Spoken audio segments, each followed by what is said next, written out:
Good afternoon, everyone, and welcome to our first How Do They Do That Live of this school year. And our topic today is going to be distance learning best practices. And my name is Alexandra Hancock, and I'm going to be your Master of Ceremonies today.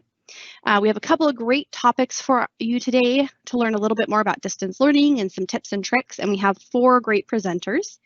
I just want to give you a little bit of context for how they do that live, just so you kind of understand the whole idea behind this event. So how they do that live is really designed to take great things that are happening in the classroom and really amplify that across the district. So we know that there's a lot of great innovation happening with ed tech in the classroom, and sometimes you know your colleague is doing something great, or you hear about something awesome at another school, but you don't really hear, kind of some district-wide tips and tricks that are happening. And so that's kind of the idea of the genesis behind this whole series of webinars is we really want to take those really good teaching practices that have really strong ed tech integration in them, and we want to actually broadcast that to a much wider audience. So this really isn't me and my team talking to you and training you. This is actually going to be those teacher voices, and that's who we have presenting with us today. We have 4 great presenters today, so I don't want to take much more time from them. So we will go ahead and get started. This is going to be our agenda for the next hour or so. The first topic on the table is going to be course organization, and that's just going to be some tips and tricks on how to manage your courses within Schoology. And our first presenter with kind of a TK6 focus is going to be Kimberly Smith, and then we'll go over to Ann Veneman for kind of a 7-12 focus. And then we're going to shift topics and talk about how you can build rapport with kids. A lot of us have really great tips and tricks for building relationships in the in-person classroom, but it's a lot harder when it's just you and a webcam and a bunch of little computer icons.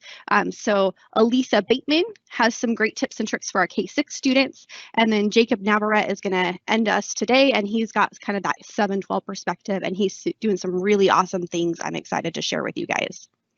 So without further ado, I'll go ahead and turn this over to Kimberly. I just want to let you know that if you do have any questions, you can post those in the Q&A, and my whole team is monitoring the Q&A. We will answer those questions as we are able to. So feel free to post in the Q&A, and without further ado, Kim, I'll have you go ahead and get started. Thank you for that. I am Kimberly Smith. I'm a TK teacher over at Burbank Elementary. My topic today is course organization. Go ahead and go to the next slide. So I'm going to specifically be talking about synchronous and asynchronous.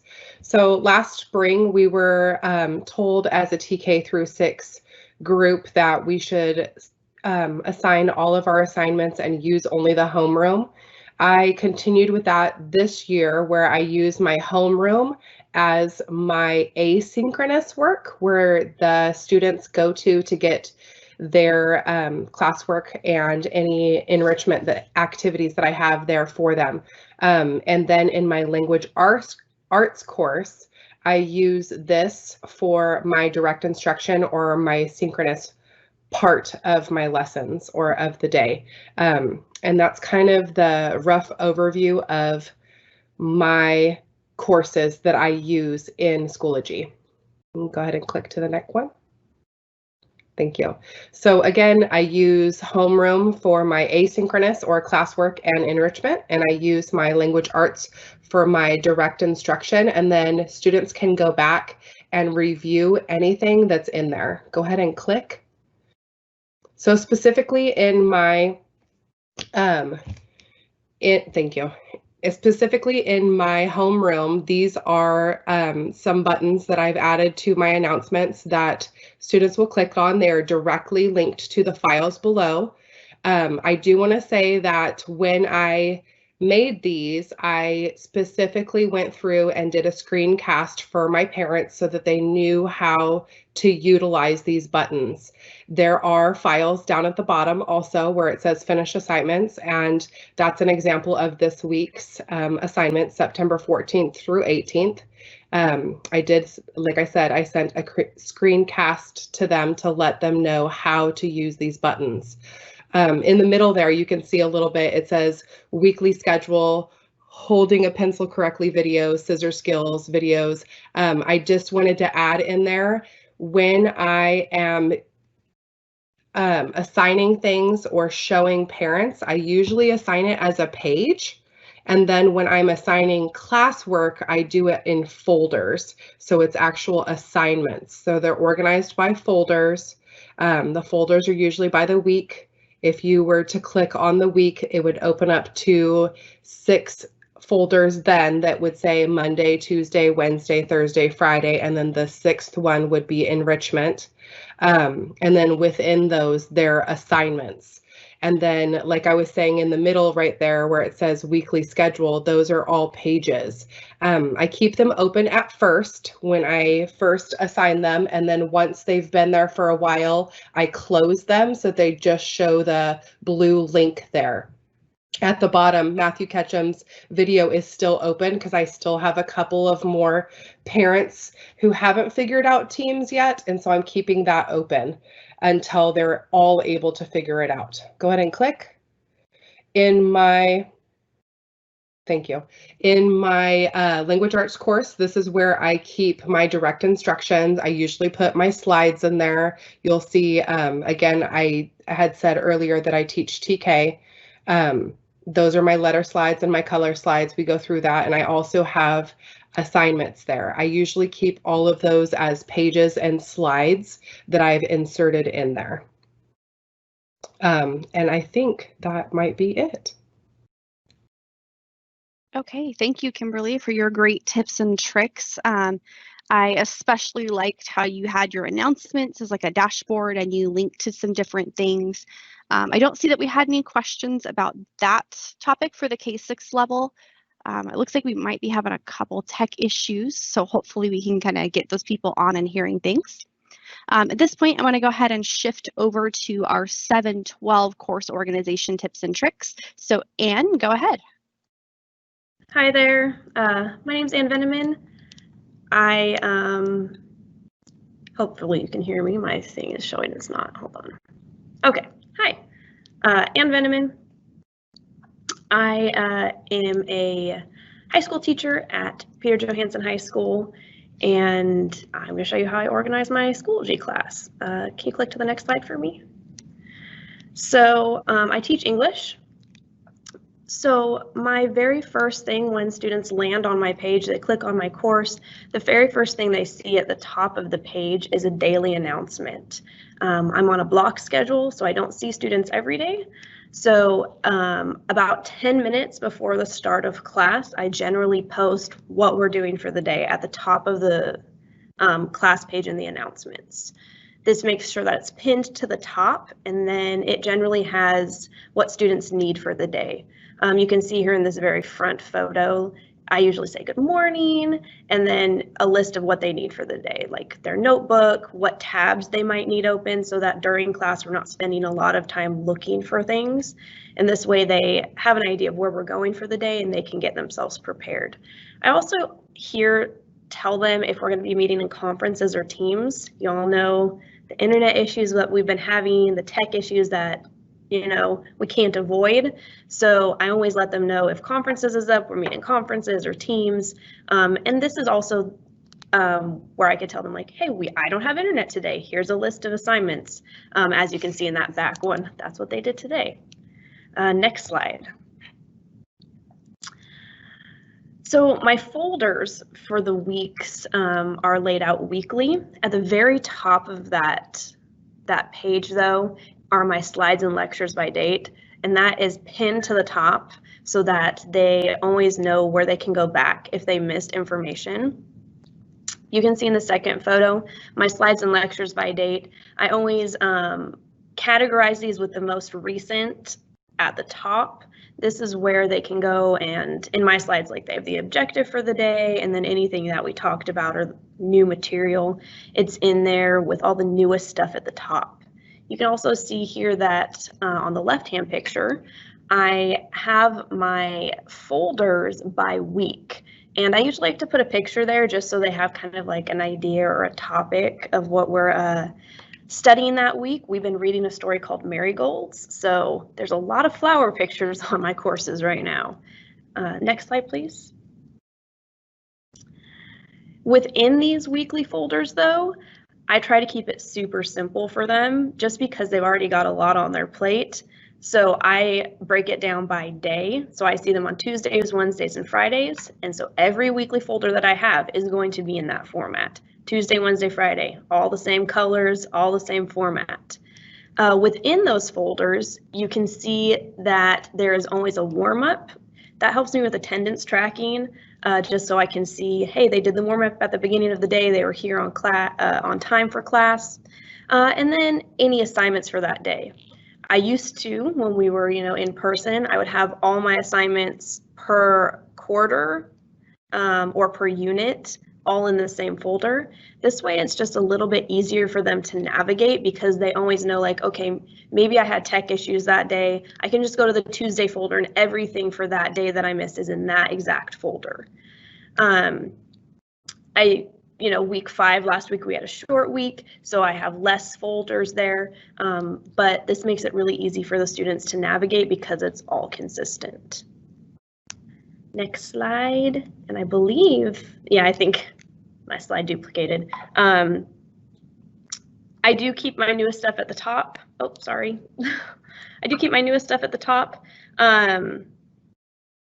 And then, of course, the assignments in there. And then I have kind of a throwaway folder at the very bottom of all of my weekly folders called resources. I just throw anything in there that they're not going to need to access all the time, like links to their vocabulary website or my syllabus or any extra ancillary readings. But other than that, there's my organization. Let me know if you have questions. Thank you, Anne and Kimberly, for sharing some great tips and tricks. I do see kind of a couple questions coming in that I just kind of want to ask out loud so everyone's able to hear them. So I do see here that one person has a question of how do you pin something to the top? And there's kind of a couple different ways that you can do that, and it really depends on how you'd like to do that. One of the ways that Kimberly went over, is you can actually make any course update and announcement. And announcements will always stay up at the top of your course. Another way that you could do something is kind of what Anne went over. You could have a folder and just make sure you keep that folder all the way up at the top with easy access to any resources or anything like that. So you got a couple different ways you can do it. You can do an announcement and just put that announcement right in there, or you could just make a folder and just make sure that as you're ordering your Schoology materials, you just keep that folder up at the top. One little tip that you may or may not be aware of is any material in Schoology, you just can click and hold and drag to reorder it. So you would just maybe be mindful of dragging something to the top, keeping it at the top so students always know it's there, and then kind of bringing stuff in down below that. I also really liked how Kimberly and Anne were really visual with their course. They had pictures on their folders. Kimberly embedded a lot of materials, so it was really visual for her K-6 students. So thank you guys for sharing those tips. And then we were going to talk about a couple other ways you could organize things, but I don't know if that slide made it into our slide deck today. So I just want you guys to kind of, as an audience, see there's lots of ways you can organize your materials for your students. And yeah, it looks like that slide didn't quite make it in there. That's okay. There's lots of ways you can organize materials for your students. You can do it by week, like Anne does here. I liked Kim's idea of, having a finished folder, so as you wrap up activities, you can kind of move them out of sight, out of mind. And I think it's really going to be key to kind of develop an understanding of your students and what they respond to, and that might help kind of guide how you organize your materials. I think however you do organize your materials, though, it is really important to have some sort of consistent organization. And I do like the color coding that a couple of our teachers have shown here. Like it looks like Anne every Tuesday or every beginning of the week is green. Every Friday it looks like it's purple. So I think that kind of helps as well. I see more comments coming in here that some people organize by week. And Christina just wants to know if there's a way to get to the assignments without having to dig through each week.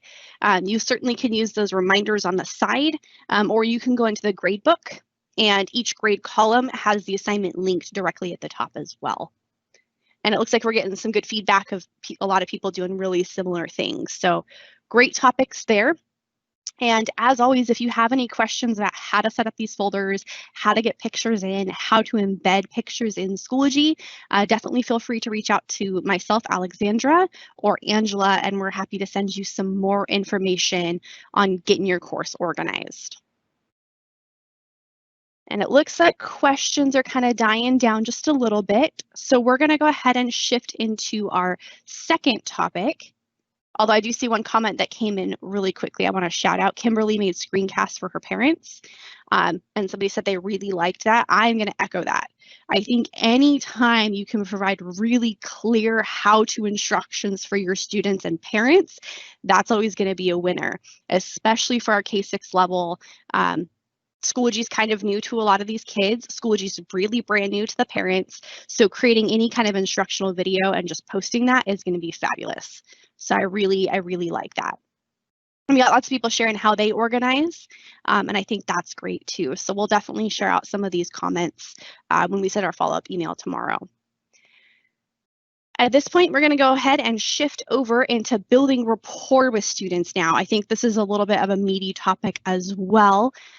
We do have great ways we build relationships with our kids in class.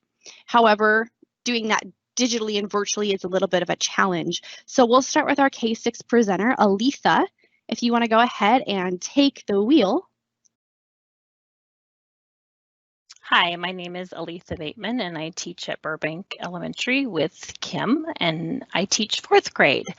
So I have spent my life as an educator at this school, so I'm privileged to have been with Modesto City Schools for several years and then work with some wonderful people here at Burbank. So these ideas are not only mine, but also just, as has been said, tips and tricks that I have learned throughout the years. So here are some ideas, and probably a lot of this might not be new, but it's sometimes good to have a refresher on something. We have so much information coming our way. You probably have things like this that you have tried, and just with a few couple tricks, it can work with distance learning as well. I do a video game theme in my room, and so I do what's called Power Up, and each of my teams, when I'm in the classroom, they have a video game name. For example, Pac-Man or Pikachu, Mario, Yoshi, Minecraft, and so then that makes it easy then to have some different ideas and things to do when we're doing distance learning. My first week I did an All About Me Google slide. It was all kind of fill in the blank. It was done for them. I was able to upload it into Schoology, and all the students had to do was to add their name, their age, different things they liked, different things they didn't like. So it was very engaging for them. I had all of my class fill it out, and also it gave me some background into what they liked and if they were really into math or reading or sports, or if they don't like school. So that kind of gave me a good insight about their family as well, because they answered questions about how many brothers or sisters they had, or who lives in their home. So that was a good thing. There's also in the distance learning folder, there is a class Google slide deck. And that's really cool because whoever created that and put it in the folder, you can assign a Google slide to each kid, and they can manipulate it by adding a background and pictures, and there's certain questions for them to answer. So that's really cool, and my class is doing that right now as a kind of enrichment activity. They are changing their slides, and I've also had our computer teacher, as well as our SAS, which is our student assistant specialist, add slides in there too, so then they get to know stuff about other people besides their own teacher at our site. I encourage my students, and as we know, a lot of them sometimes don't do this, or their cameras will be on at the beginning of the day, but then they don't continue to be on during the day. But that's one of our expectations, is my camera is always on unless there's some sort of internet thing happening and I need to turn it off to share my screen. They always see my face, and they can see if things are going well on my end or if we're having some frustration. So I think it's important to still make those connections with them being able to see your face. I try to make eye contact with them, even if their camera is off, just looking straight into the camera so they know I'm listening to them. And also I have several students each morning that want to put their camera on and say, hello, good morning, how are you doing? I do start my conference about 10 minutes early to allow them to get in, and also for the families who are having some internet challenges because multiple kids are trying to access the Schoology pages at the same time. And then that way it lets them be able to chat and give a set status next to their name. So I really like that feature as well. My pictures that are on the side here, when I have my small group time, I do allow the students building rapport with myself as well as their fellow classmates to call on each other and to call on each other for help, to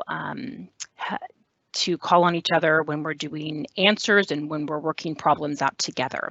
So that was my fourth little dot there, that they're allowed to unmute when it's appropriate and call on myself to answer questions as well as other students in small group settings. And I have done my small groups. I have changed their names. I know my fourth grade co-teacher that works at my school as well has done the same thing, but she has done it with other topics, and I forget what her area of topics are, but that helps the kids. Mine are all ones that are game characters, and that's really cool because when it's small group time, they go to their small group picture. They go to Pac-Man or they go to Pikachu, so it's just a small group for them at that time, and I don't have kids popping in and out in a regular conference. It does take a little bit of extra work because you have to set those groups up yourself, and you have to manage if you have kids that move in and out, and that part of it, but they really enjoy being able to go to that particular character and get into that conference at their time, and it is their own time during that small group. And again, I already talked about the chat feature. I said that before class. And then they can talk, they can ask me questions, they can say hi to their friends and chat appropriately. And then also they set their status with a smiley face or a frown, things like that. I also do a morning check-in that was kind of talked about by some of the other teachers, how they're feeling, and we have a daily sentence building activity. And then I can also see how sometimes they're feeling with how they're building that sentence in the morning. And I do a lot of polls to try to keep them engaged. And that helps because then it could be a poll about what we're learning, but it also could be a poll about what's going on in our environment right now and how they're feeling about being at home. My small groups are a different course, and so I have added those courses myself. So when you look at my course dashboard, I have about, I don't know, 10 pictures because I have the ones that PowerSchool and Schoology have populated for me. And then I have made 6 small groups. So I have 6 different cartoon characters or video game characters, Minecraft, Pikachu, Yoshi, Kirby, Pac-Man, and I am forgetting my last one. So I have 6 of them that I do. And then also an idea that was given to me recently, I haven't tried it yet because I do kind of log on early to my courses to give them some time, but is a virtual lunch bunch that you could stay on during lunchtime. And I know we've even had some of these listen and learn during lunchtime for ourselves, but just a virtual lunch bunch. That is also really cool because then they can have their food and sit and eat with you even though they're at their house. Can you go to my next slide, please? I do not do breakout rooms when I do my small group. This was a question I saw that popped up in the chat. I'm not comfortable yet doing breakout rooms, and I don't know if that's just me. I'm concerned about them not being appropriate sometimes when there's not a teacher in the group with them. So I have 3 small groups that I run in the afternoons, and they're seen 3 times a week. Wednesday, I see small groups all day long, and I am in the course with them, the small group with them, and we are doing a specific learning activity during that time. Here's some other ideas for you to do. I know everyone is probably familiar with Class Dojo. I have done incorporated Class Dojo this year more with the families. I'm used to Remind, but our school is trying to use one platform since we're doing distance learning. So I am doing Class Dojo for the points. I'm also doing Class Dojo to send announcements. It's really good. They have lots of ideas. You can do a classroom story. The kids can have portfolios. There is a timer on Class Dojo. Also, we have a bark bucks that they can receive at our campus when they're on campus. And so each week what I'm doing is I take the top boy and the top girl earner for points, and I post that as some of my announcements in my Schoology course. So they do see recognition of the kids that are getting the most points, and they also can hear that, and I praise them on our meetings. You can also alter your points. So for example, if you really are having a problem with kids muting and unmuting correctly, then I change that to 5 points, because then they get more points if they're doing that correctly. And really trying to just all the things that we do when we're inside the classroom too, praising that correct behavior. And then like I said, I talked about Remind. There's classroom timers. There's probably several websites you can go to. They really enjoy seeing those before the Schoology conference starts, just making sure you're picking an appropriate one for your group of kids or your grade level. And there's also wonderful things in those distance learning folders. Some things I was more familiar with before this year, and some things I'm becoming very familiar with this year. So I use Kahoot. We have done a Kahoot to give some teacher information and to go over procedures. They love that. My coworker has kind of done it for a fun Friday, going over vocabulary. Padlet, I did some of the district Padlets that were there, Would You Rather. Also, I've done them for class discussions. They really enjoy that. You can also have a discussion board that you put in your Schoology course, and they can answer the discussion questions there as well. The Padlet also allows you, as well as Flipgrid, to kind of monitor their responses. If you're concerned about what they might put in their responses, you can monitor them before you publish them. And I really like that, especially with Flipgrid. We're using it for the fluency. I do a Flipgrid myself. Sometimes I do the fancy borders, or my kids might pop in when we're doing instructions. And that also builds rapport with my students, because they like seeing me try new things out too. Also, tons of good Nearpod. Nearpods out there, a lot of district created ones.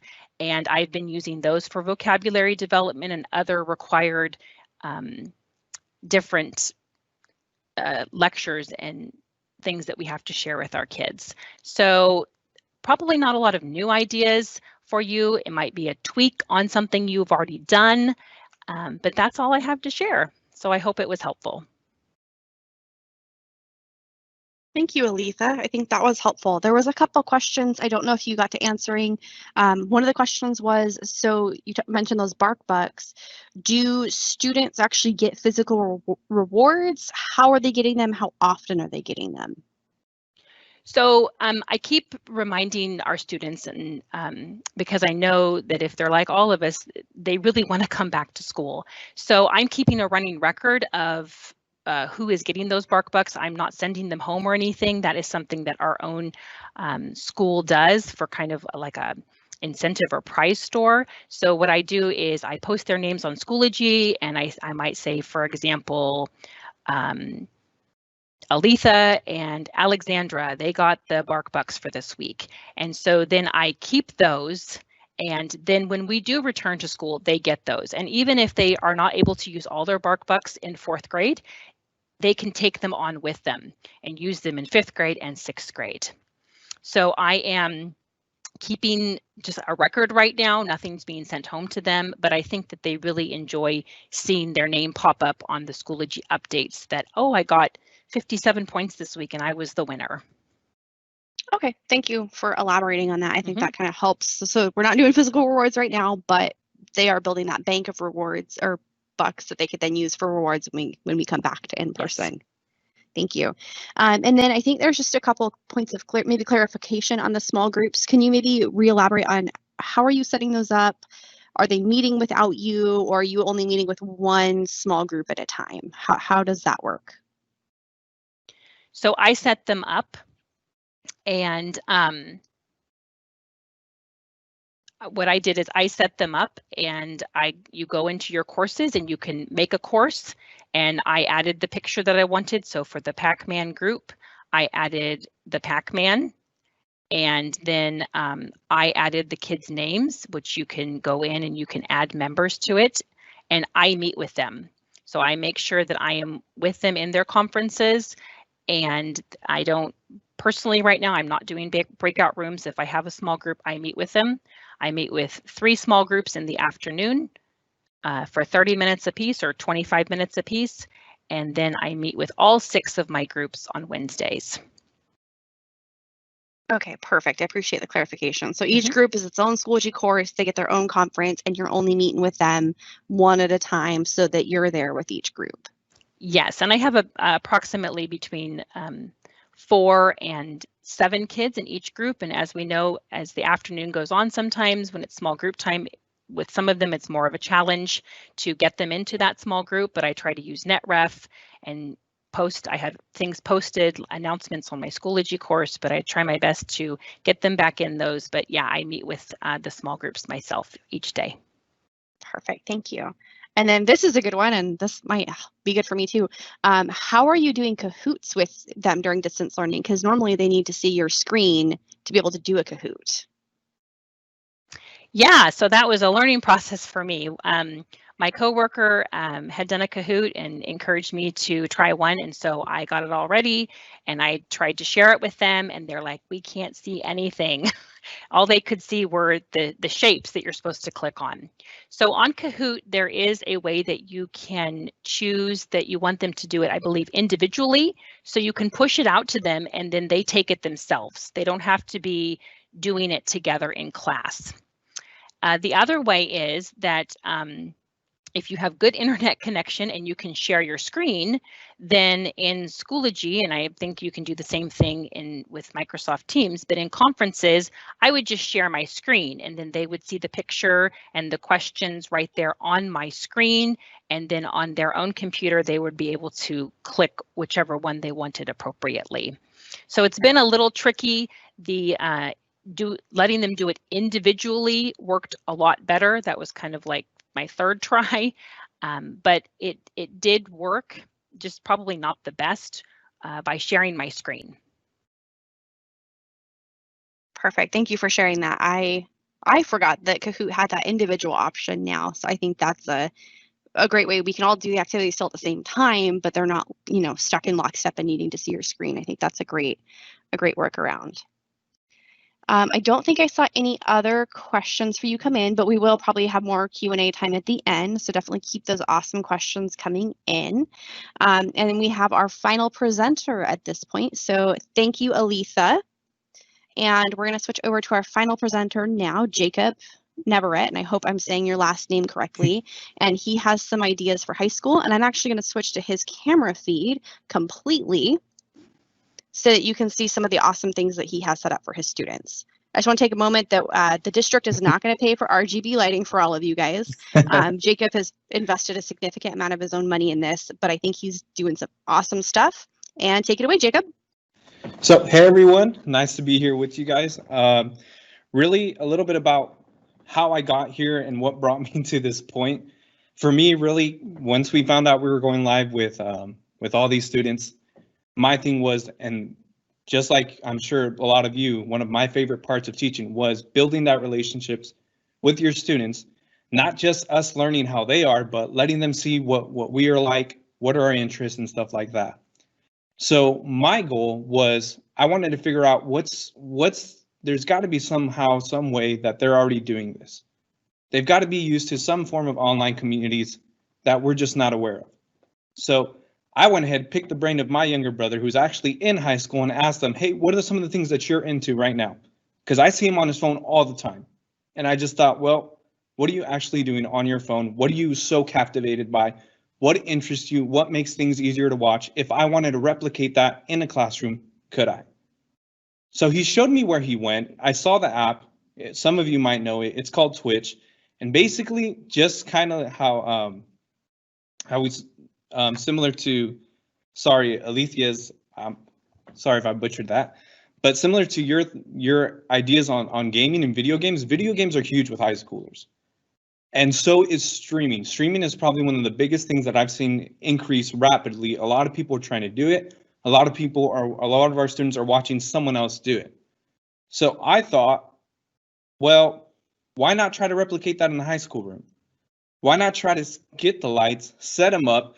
And the thing that I liked about a lot of the people that I watched was that they already had a positive community within their own streams. People would chat all the time, and a lot of things and a lot of ideas that they get in trouble for are things that are toxic that we actually don't want in the classroom. So a lot of them were actually used to commenting and chatting onto streams because they feel like they're part of a different community.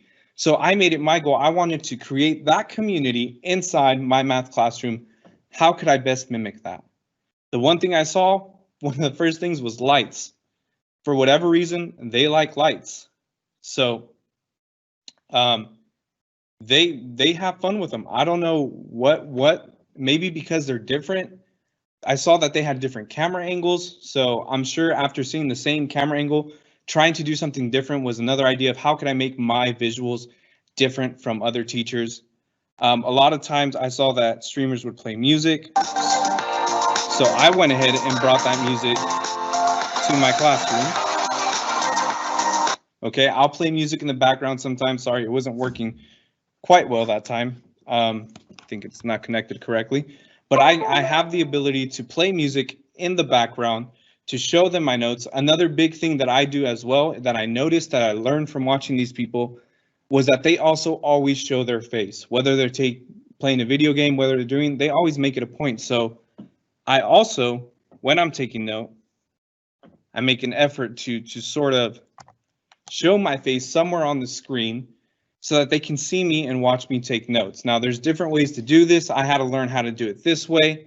Again, like mentioned before, it kind of costs, but I know that's a great tip that I do think that they need to see. It's much more important for them to see our face than for them to just watch notes being written. Also, I've tried to involve them in every step of the way, you know, with little things like the colors. You know, a great activity that I did with them that helped them get to know me and that opened up discussions about them was a decorative background. You know, I didn't want just a background that they couldn't see, that they couldn't really figure out. I wanted to put something in the background that really allowed them to get an idea of what kind of person I was, who I was. And day one, all I did was I asked them, hey, what can you tell about me based on the background? So they went ahead and they shot off right away, sports, superheroes, all this. And within those conversations, they started opening up about themselves, about what they like. Are you excited for this? You know, every single morning before we meet, another big thing I do is, you know, I do, as some of them presenters today have mentioned, I do greetings. I welcome them. I say, hey, how you guys doing? What's going on? It's good to see you guys. Anything new, anything up to date? And, you know, it's really, it's nice. It's very nice. I really feel like I've built that positive community with them. It takes a lot of high energy sometimes, and sometimes I have to find somewhere to pull it out, but it's a big help with me. And I got to tell you, it's worked out well, and I really do feel like a lot of them are enjoying it. Another thing I do to kind of, you know, another thing that I noticed as well that sort of brings them comfort is a lot of times, you know, we ourselves know we have tech issues all the time. And a lot of times I personally, even myself, if I was running late to something, if I had tech issues, I would get anxiety about, oh my gosh, I'm late. Oh, I hope I didn't miss anything. I hope I really I'm good and I'm on time. And even though I'd be on time sometimes, I would have a worry about me being late and missing out on information. So what I went ahead and did is I just created a simple welcome, class is going to start. This is an example one. I have other ones as well, but just something to let them know that, hey, you're here, you're on time, you're good, class hasn't started yet, you can relax, there's no tech issues. And not only has this helped them sort of figure out whether or not they're on time, but even my students that are late, they know that if they didn't see this, it gives them a clue about, okay, he probably already started, and I don't get those questions like, oh, what'd I miss? So much.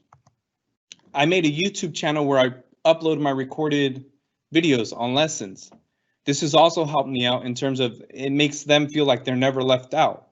I allowed them to help me choose the name to the YouTube channel, and I feel like that also has helped them sort of be part of this, make sure that they're never lost. And it just makes them, I really do feel like they have a sense of comfort. I've also tried to add fun things kind of like Kahoot, but for me personally, quizzes has worked better on my end. And one small detail that I do now that I didn't really do when they were in here because they could see it, you know, I try to live comment on the scoreboard, who's going in first, try to make it super interactive so that as if I'm a sports commentator commenting on who's taking the lead and things like that. All of this with the music, with the lights, you know, yes, it costs quite a bit. There are other ways to do it. But I definitely feel that it's helped me build that. They've come into it, and I really do feel like some students, when they're watching me in my math class, I've been able to transform it, even with little details like lights and showing myself all the time. They feel like they're watching a streamer instead of them, which is nice because for some of them that lets them actually pay attention a little bit easier. They get to know who I am. They feel safe and comfortable. I feel like I got a lot of interaction. I mainly use my chat when I'm teaching, pretty much just because I know that's what they're most comfortable with.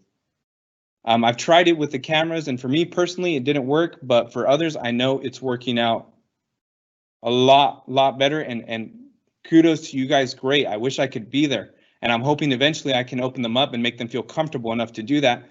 But right now, I feel like I'm getting so much more interaction because they know that they don't have to expose themselves, and I feel like even some of them have their own personal identity of who they are when they're commenting.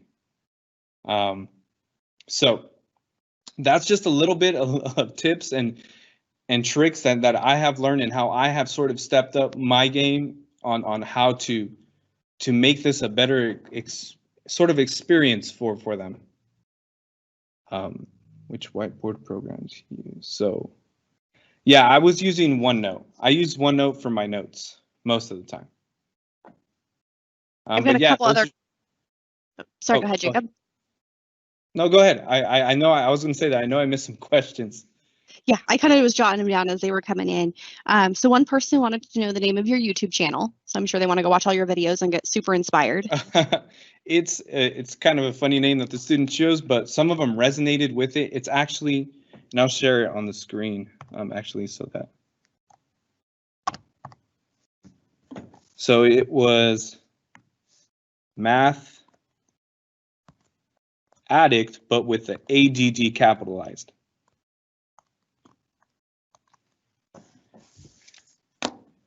Math Addict.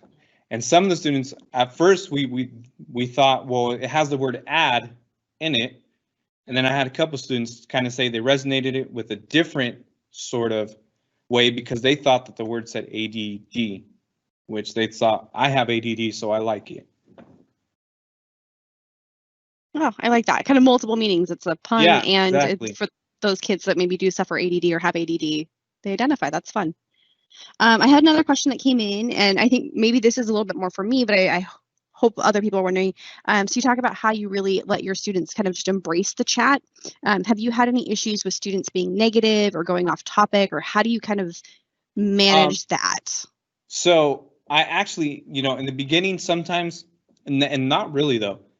The only times where they might want to go further in the chat than what they want is in the beginnings with when we're sort of greeting each other. That's the only time I have to put a stop to it because, you know, that, but it's quite easy. I just tell them, all right, you guys, cool, we'll pick this up another time. Let's go and we got to get into our lesson. In terms of them being negative and rude, I really do think that because in general, when they're watching a stream and they're commenting the stream, any sort of racist, sexist, and any other type of toxic, negative comments, they're really not something that you want to do even in those types of streams that are outside of the classroom. The worst thing that I have seen so far that I had to tell them, like, hey, kind of watch that, was the abbreviation LMAO. And I simply just told them, hey, I know to you it's probably not that bad, but just keep in mind everything in here, it gets saved. And district admins can walk at any point, and I don't want you getting in trouble. I don't want to get in trouble, you know.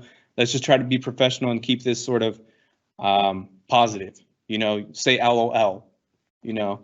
They are using other terms that they would use in a game stream, which I'm totally fine with. One of them is like poggers or omega lol, which they're not bad. They just mean like, oh, that was nice, that was cool, awesome.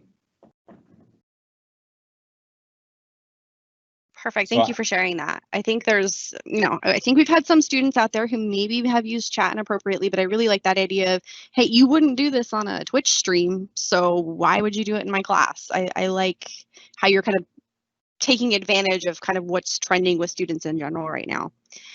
There was kind of a more techie question that came in, and this might not be the most appropriate forum, so definitely let me know. But quite a few people were curious, how are you showing your screen and the camera at the same time? Can you do that with any program? Is it kind of specialized? So can you go a little bit more into what you're doing? So that is a little bit more of a techie question. I know ways to do it with using a program called OBS. That's a different sort of program where you can pull in multiple, like a camera angle and a desktop angle, and you can size them both up, and then you can send that feed to Teams. What I use, which to be honest, like if I had to do that, I don't know if I'd be doing this. I use a video switcher to help me do that. I don't have a camera hooked up to it right now, but that's essentially what I do. I have a little video switcher on my desk that allows me to switch between angles, allows me to go picture in picture in multiple areas. The video switcher allows me to do different types of effects where I can sort of transition in between things. And again, this is more of a techie type thing. If you're interested in that, basically this device that I have sends everything that I have connected to it to Teams as a webcam. It converts everything for me into a webcam idea, so that I don't have to do any converting or anything or go with any program. It's called an A10 Mini, and that's what allows me to do this. Perfect. Thank you for sharing. And that's something that you purchased on your own, correct? Yes. And I didn't even have to program the picture-in-picture or anything. Those are all buttons that are on this little device. All right. I've used A10s before. I used to do the board streaming, so I've used those before. Okay, and nice. It does take a little bit of getting used to, though. It's definitely something you'd want to take some time to really learn and play with if that's the route you wanted to go. But as we kind of all saw, your end result looks really cool. It looks really seamless and polished. So Thank you. Yeah, good job on that. I'm going to go ahead and flip back to the presentation now. So thank you for sharing, and thank you for showing us all your neat, cool tricks. Jacob kind of took a moment to kind of highlight, he distilled all this into kind of 4 key ideas here. As you can see, he has a creative background, and he went, it looks like super low tech except for the RGB lights. He went really low tech with that background. He's just got some interesting things on the walls. He's got some neat lighting. So that's definitely something that would be easy to replicate. If you don't have, that ability to change the background behind you, you're working from home, or you've just got a blank wall behind you, Teams does have that new virtual background feature as well. So you could definitely find any picture online and throw that up behind you as well, and Teams does a pretty decent job. I also like that Jacob really embraced the chat and just kind of leaned into that's really how students are identifying right now. They're talking with their different Twitch streamers that way, so he did embrace it and just kind of, gently reminded them of different ways to behave appropriately, and it sounds like they picked that up pretty quickly. It sounds like music was a big thing. He, starts class with music. He has music at different moments, so that's definitely another thing you can incorporate that's pretty low tech. Just get up a Pandora stream on your computer. When you share your desktop, make sure you share the audio. Students can hear that. And then I think one of the key ideas that we're seeing, not just from Jacob, but from all of our presenters today, is students need to be able to see you. That human connection piece is really, really important. So them being able to see Jacob and his interesting background, or them being able to see Kim or Aletha, that just kind of increases that person-to-person connection, especially when, Aletha talked about making eye contact with the camera, or, making students really feel seen. I think that's a really important takeaway here. So I wanted to take a moment to see if there's any overall other questions that came in that we can address. And I might see if, depending on who the presenter is, hopefully they'll be able to come on live and answer the question. So I think this was already answered, but Jacob, which video switcher do you recommend? So I actually recommend the one that I have, mainly because video switchers are usually generally expensive. Like normally around $1,000 to $2,000, not the one that I have though. The A10 Mini is the one that I would recommend, simply because that is one of the cheapest ones, that, if not the cheapest one, that you can find, that really eliminates a lot of the other techie stuff that you need to be able to have, like capture cards and other devices. The A10 Mini, you can find it on websites like B&H Photo or Adorama. If you search it up, A10 Mini, ATEM, A10, and then just the word mini, you'll find it. You'll find it there. You'll see links to it on places where you can buy it. This one typically runs for $300. So if that's something you're interested in, I do definitely think, simply in terms of convenience of what it can do for me, it's saving me a lot of times in terms of setup and that what it can do, the buyout, like from it, like to me, it's totally worth it. But I understand it's like for others, it might not be that way. Perfect, thank you. And then does that A10 Video Switcher, does that work with Schoology conferences as well? I was trying it with conferences and it does work as well, simply because it works the same way a webcam does. When you plug it into the computer, you connect it via USB to your Surface. I connect it to my Surface dock. You can connect it to the Surface itself, but when you connect it, your computer automatically reads it as a webcam. You'll just go to your webcams and it'll automatically just say there, Blackmagic Design, which is the company that makes it, Blackmagic Design, and you just select that, and whatever you have connected to it will automatically show up. Perfect, thank you. And I'm assuming that means you can have multiple cameras as well as different computer screens coming into that and using that? Yeah, so it actually has 2 mic inputs and 4 camera inputs. So the way I have it set up, I have a little mirrorless camera here set up running into it. And then I have sort of a mini Surface Pro, the Surface Go, connected into it as well, coming in as another display. So you can connect a computer coming into it as a display as well. And then I have a little mic on it as well. Perfect, thank you for sharing. If people have questions for you, can they email you and ask you more about the A10? Yeah, that's fine. That's totally okay. Okay, perfect. So yeah, definitely feel free if that's an investment you want to make. Jacob's our video switcher expert, so feel free to reach out to him. I see a couple other kind of more logistic questions about, like, can students split screen? Can they pin? How does that work? So as far as if you're using Teams, students absolutely could split screen Teams. They could have Teams on half their screen, and then they could have whatever other website on the other half the screen. There's a couple different ways that they can do that depending on the device that they're on. But typically the easiest way to do that on any device is to grab the screen you want to split screen, click and drag it to one edge of the screen or the other. And that should, you should see kind of like a white rectangle show up filling half the screen. And when you let go, that item then perfectly fills half the screen. I believe my department's working on a video on how to split screen. So definitely keep an eye on our YouTube channel. And then there was another one here about pinning the presenter in Teams. That's something that each participant within Teams needs to do. So if you wanted your students to pin you as the teacher, they would need to go in and find you on their participants list. They would then right click on your name or your picture, and they would say pin, and then at that point you would be pinned for them. So that is something that students have to do. Unfortunately, that's not something that you can do for everybody in the Teams meeting. We did post a link to the A10 It looks like a couple people found that A10 that he was talking about, the A10 Mini, and posted that. So if you guys want to take a look at that, you can take a look at that. And then I saw another question about, is there a way that Teams can allow students on Chromebooks or web apps to be able to switch to the gallery view? That is something that Microsoft is working on. So they are working on having complete parity between the Teams app and the web experience, but those updates are kind of slowly rolling out. So at some point, that will be an option where students can see the full gallery.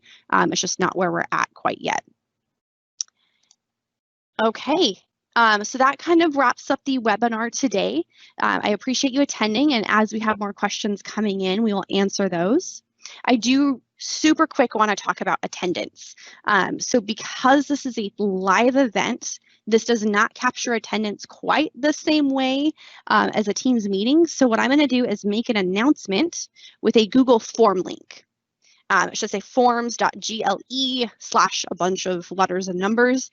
I need you to click on that and fill that out to confirm your attendance for today. I'll post that a couple different times just so we have it, but I need you to, if you want your attendance to count for today and if you want that 0.5%, I need you to click on that Google form that I just posted and fill that out for me. And then tomorrow morning, we'll go in, my team and I will go in and actually mark attendance. And once we have attendance marked, we'll send a follow-up email letting you know that we have marked that attendance. And then we'll send out a link to the recording to this as well, so you can go back and relive the magic.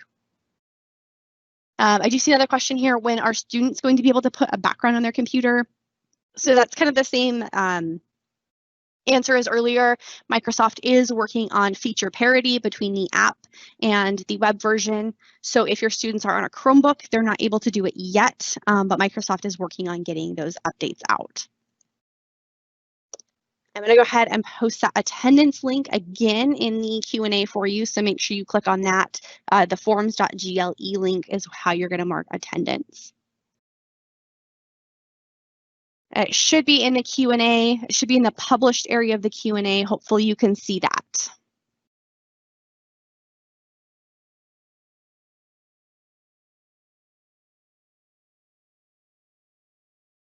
Okay.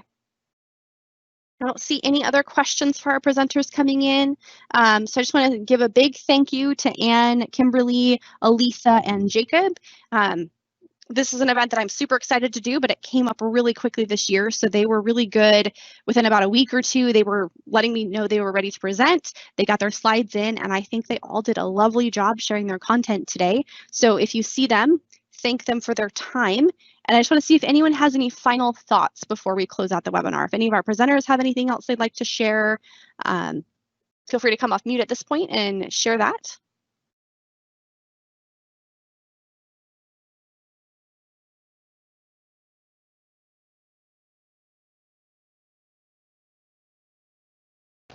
The only other thing that I had to add was it's right here. You can email me if you had any questions on what I presented about, and that was it. Perfect. Thank you, Kim. So Kimberly said that you are free to reach out to her. It looks like Elisa is also open to that, and Jacob's also open to that as well. So definitely feel free to email our presenters. All right. Thank you, everyone. I'm going to go ahead and post that link one more time, just to make sure you all have a chance to get that. If for whatever reason you were not able to mark your attendance, please email myself, Alexandra Hancock, or Angela Gama, and we can get this link over to you. And with all of that being said, I'm going to go ahead and close out the event today. Thank you very much for attending, and we look forward to hopefully seeing you at the next one in October. Thanks.